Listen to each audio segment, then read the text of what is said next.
Good evening, LUCA. Thank you very much for joining us. Now, people watching on TikTok won't be able to see this interview, but you can check us out by going to youtube.com/UK A Force for Good if you want to see this cracking interview with LUCA. Now, LUCA, I know you were on about a month ago. Since then, we've had the general election, and it just seems to have been like endless news.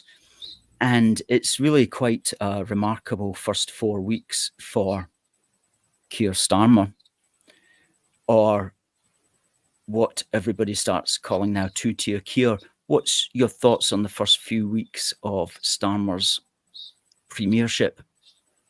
Well, the first thing to mention, of course, is that although Tier Keir and tier policing is self-evidently a policy that the Labour Party are pursuing, we can't forget that they are really only operating off of the groundwork that has already been laid over several decades now by the Uniparty as a whole. Keir Starmer's speech when the first horrendous attack obviously happened in Southport. Keir Starmer's speech at the time would have been absolutely no different if it would have been given by Rishi Sunak or anyone from the Green Party or the Lib Dems, right?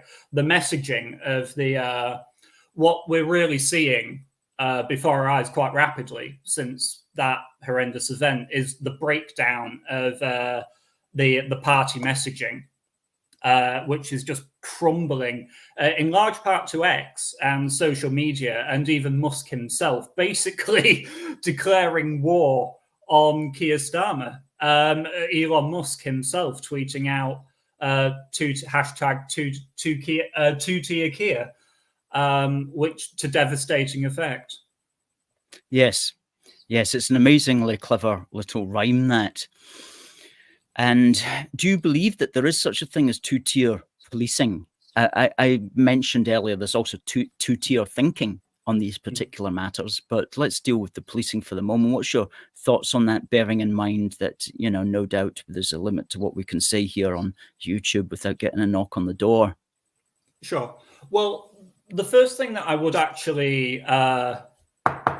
Yes. Oh, no. The first thing that I would mention is actually just the fact that this might seem a bit off topic, but obviously we've had a lot of sort of foreign conflicts recently with Russia, Ukraine, Israel, Palestine, and whichever side you sort of fall on with those two particular conflicts, what can't be denied is that even though these are conflicts that are happening far, far away from you, you are morally compelled to feel as strongly and as angry as possible about these distant, far-off injustices. But on the domestic front, as soon as it comes to you and your own people in your own country, then you're not supposed to get angry at all. You're not supposed to get emotional. You're supposed to just let the latest outrage pass over you, just like all of the others before it, like 7/7, like the Manchester Arena bombing, like just an entire catalogue of moral affronts to the safety and integrity of the people of this nation that, frankly, should never have been something they should have to have contended with in their daily lives in the first place, because they never asked for mass immigration. But the answer as to whether or not there is two-tier policing in society is self-evidently yes. You touched on earlier about BLM in 2020. Let's not forget that the BLM movement had already murdered several people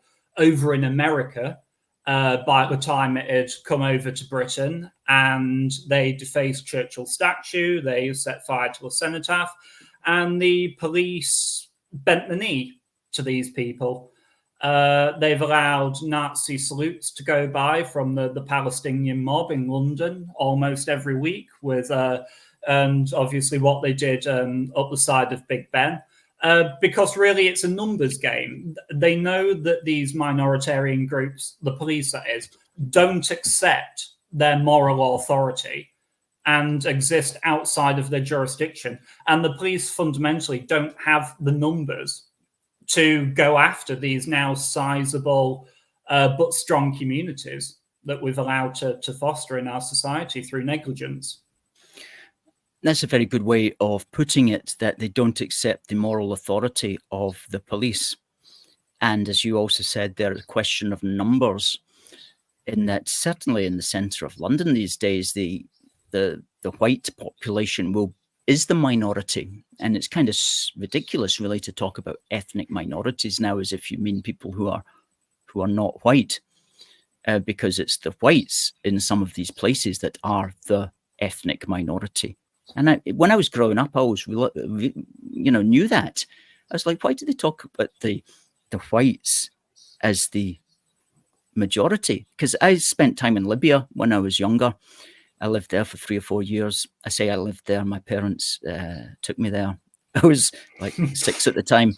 But you were a white person, very much a minority. So I always just kind of believed that the world was like largely non-white anyway.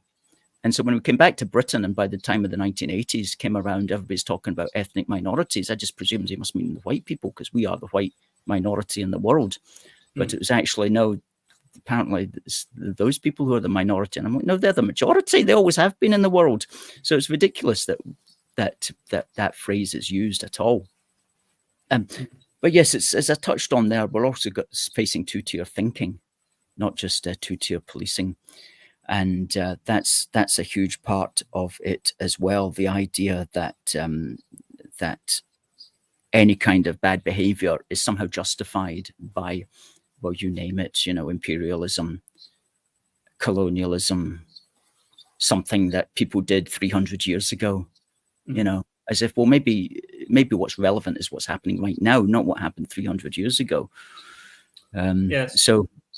Well, if I may, on that point, it's I find it remarkable because you always constantly hear this idea that, well, first of all, it's always the far right, right? It's not just normal people feeling threatened or any sort. There's no drive, as you say, from the government to get to the root source of what's bringing people to do this. Even though, again, with two-tier policing, there is always some sort of scapegoat reason to justify the illicit behavior of minority groups and minority riots and things like that. But you're always accused of being divisive and sowing division and hate. But as we've seen only this past week with Ireland, you've literally got one of the most inexplicable sources of unity I've ever seen, with Irish Republicans, and obviously, Unionists, Catholics and Protestants all locking arms, singing Kumbaya, because they realize the existential threat of mass immigration against them. People can intuit when someone means them well or not, right? Because as we know, there are many people who are minorities in this country who have assimilated very, very well. And you go to the pub with them, you have a beer with them, but there is also another type, and it is a more ghettoized type, a more radical type. And people can tell the difference, right? People aren't stupid. And that's the problem. The government is fundamentally at war with human nature itself, trying to police multiculturalism. Far from being a utopia, seems to demand the most authoritarian jackboot in order for it to succeed. But we never needed such authoritarianism before multiculturalism, so that would speak to its demerits as a system of society, surely. Yeah, absolutely. It's almost like it's a form of, and I use the word religion. I don't mean that to knock religion as such, but it is a form of belief system that they are entirely behind. And you look at Keir Starmer; he is a self-confessed atheist, so he doesn't actually have a religion. So he doesn't have a connection, if you like, with God or anything. So his connection is his own brain, which is apparently the most clever brain in the world, and he's going to stand by whatever comes out of his mouth and his thinking, because like he's set himself up as literally the point of all existence, and so he is going to be like that. He's going to be like seriously authoritarian on that which gives his life meaning, which is the multicultural quote unquote religion. Just getting back to what you were talking about there with the Irish situation. In Scotland as well, I can see very easily a lot of so-called Scottish nationalists to date simply not going along with your Stephen Flynn's of this world, because Stephen Flynn is just part of that kind of political elite class who absolutely, again, worship multiculturalism. But most people who vote for the SNP don't. And lots of people, perhaps the majority of people who have voted for the SNP, they don't want Scotland to be invaded either.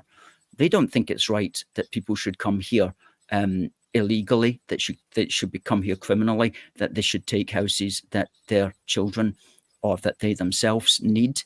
And so I do believe that the SNP and all the political class are on a loser on this one. And they are going to be forced, and it will be extremely difficult for them to accept it, but they are going to be forced into understanding that their worldview isn't relevant anymore.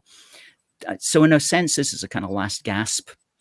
And over the next 5 years of the Starmer administration, it is going to be very interesting to see what happens. But we want to move the debate to the point where people like Stephen Flynn cannot speak up with his nonsense about how somehow the small boat arrivals need our moral and legal protection. No, they don't. They're criminals. They need to go home. That has to be the message. And I can see that message being well taken up by the majority of people in Scotland and throughout the United Kingdom. And your Stephen Flynn's and and Keir Starmers of this world will have to change their tune or find another job.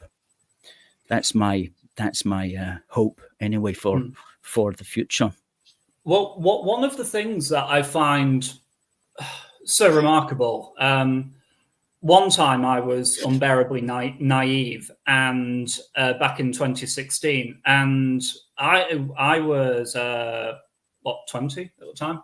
Yeah, 20, and I voted to leave the EU, right? And one of the reasons to vote to leave the EU was because I bought into the whole idea that, look, if we can just scream hard enough about leaving the EU, about ending freedom of movement, then the government will finally get the message that we don't want mass immigration, right? And they didn't get that.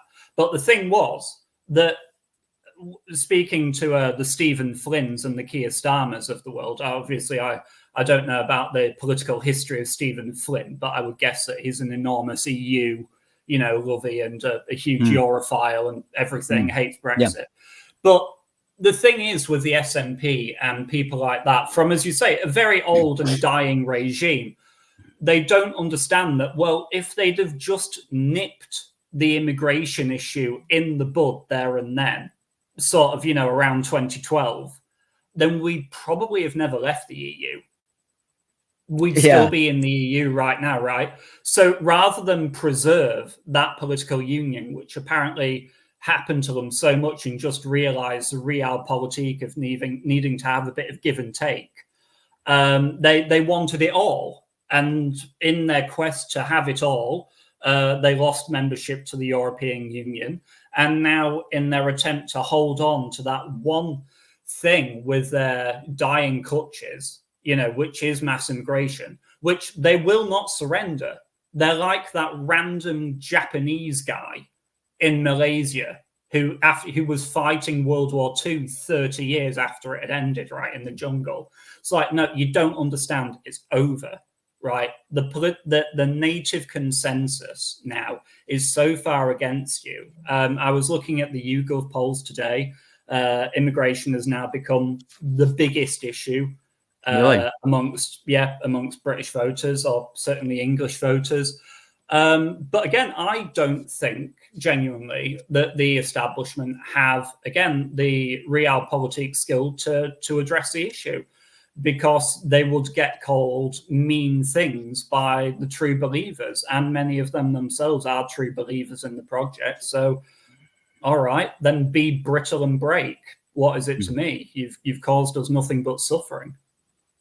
Yeah, that's right. And the political class in Westminster and also in Scotland, they exist in a wider culture of non-governmental organizations and charities, and they're all incestuously related in one way or another, sometimes quite literally.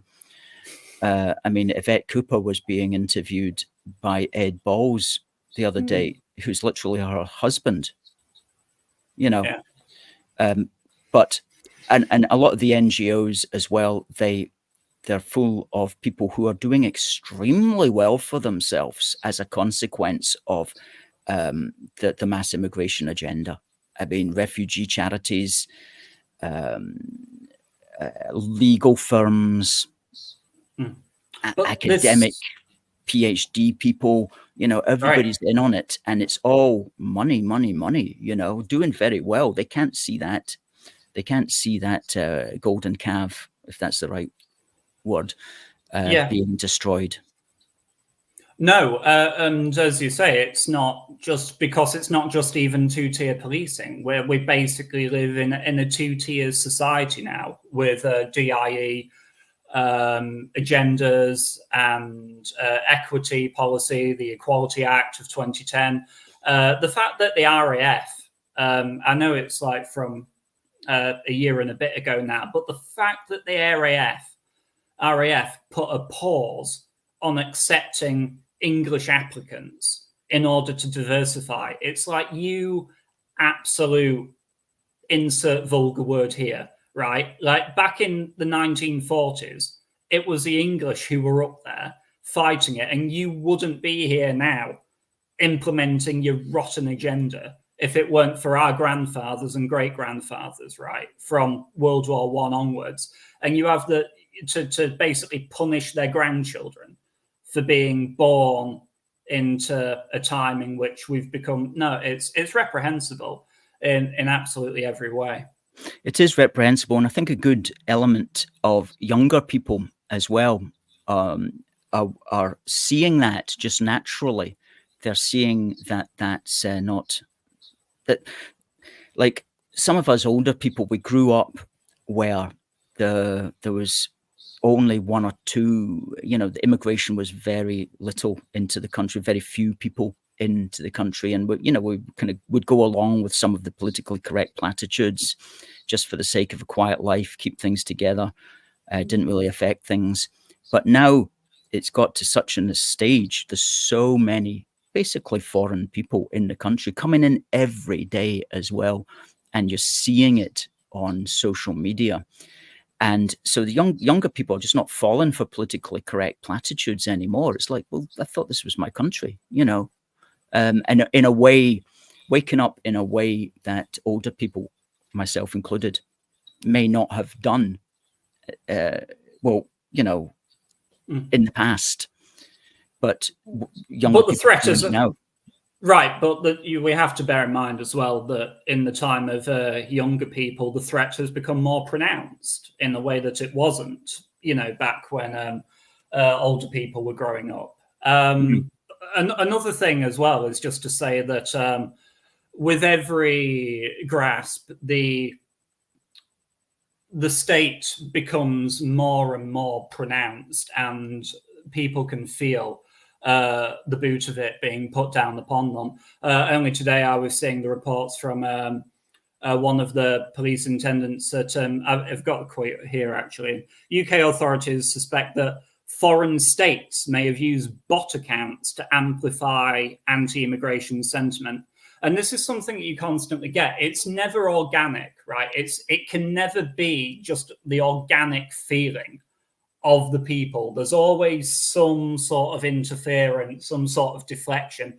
Well, you know, to employ the Ayn Rand quote, you know, you can argue with reality, but you can't argue with the consequences of ignoring reality, or, you know, something to that effect. It will catch up with you in the end, no matter how much you try to hide from it.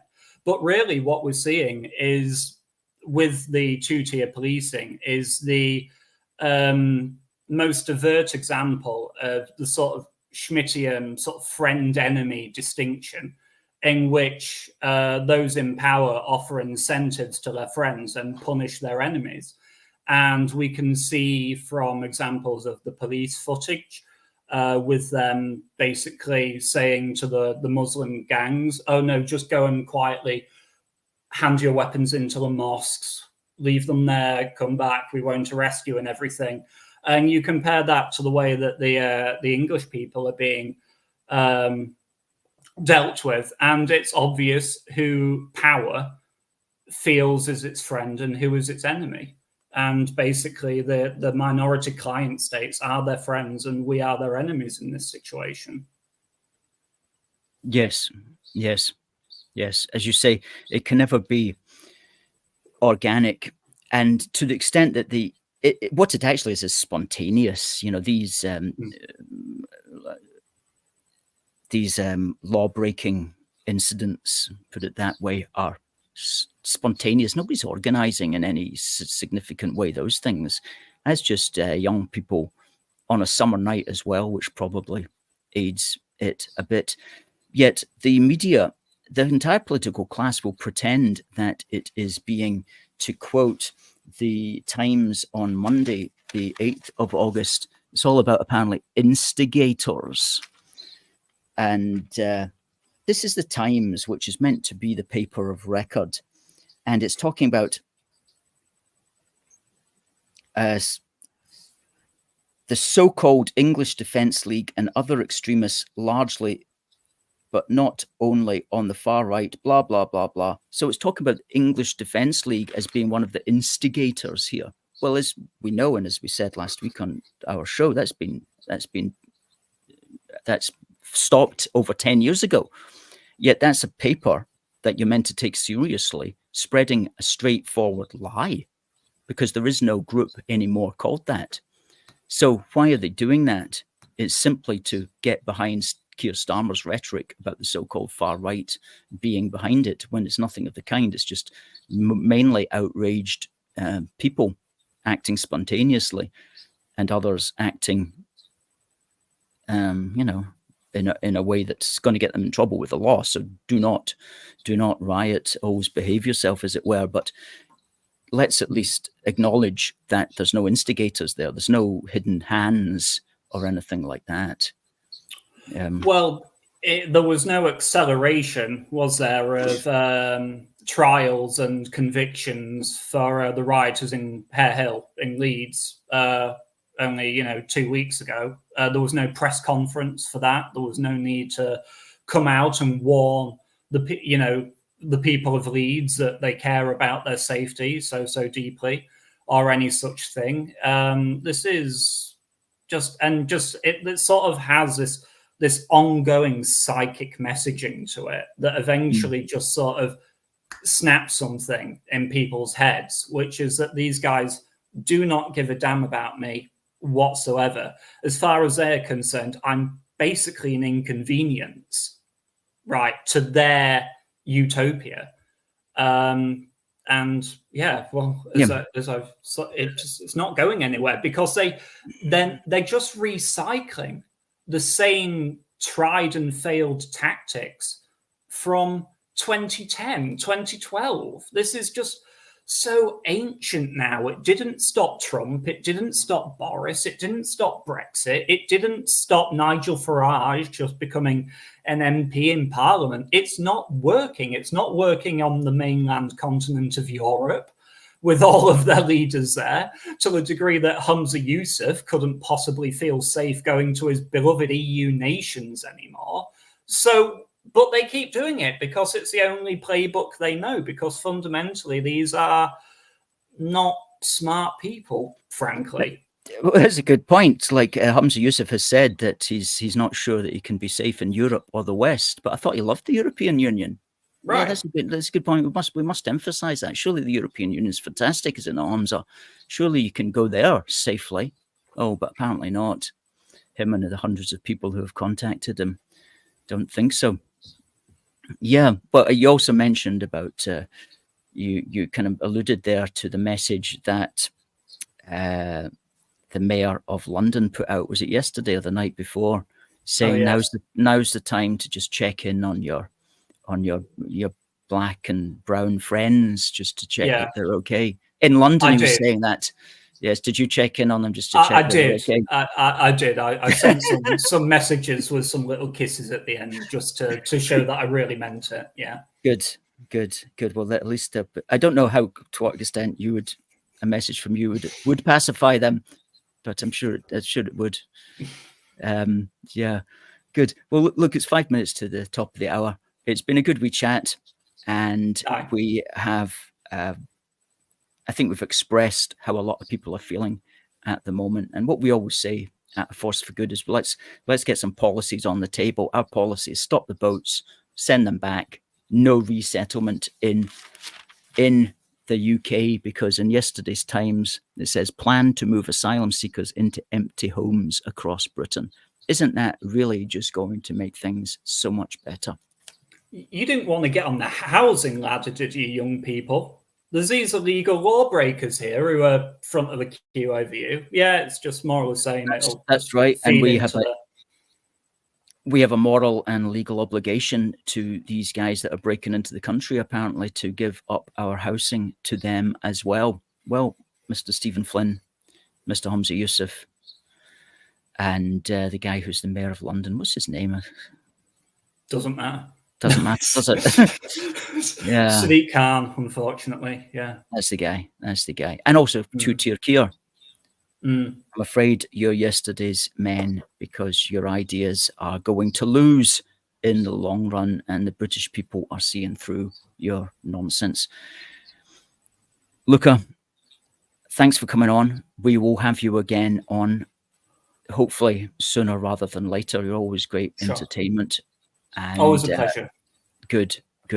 So keep up the good work. People want to follow you. They can do it on x.com/amiable argument, all one word.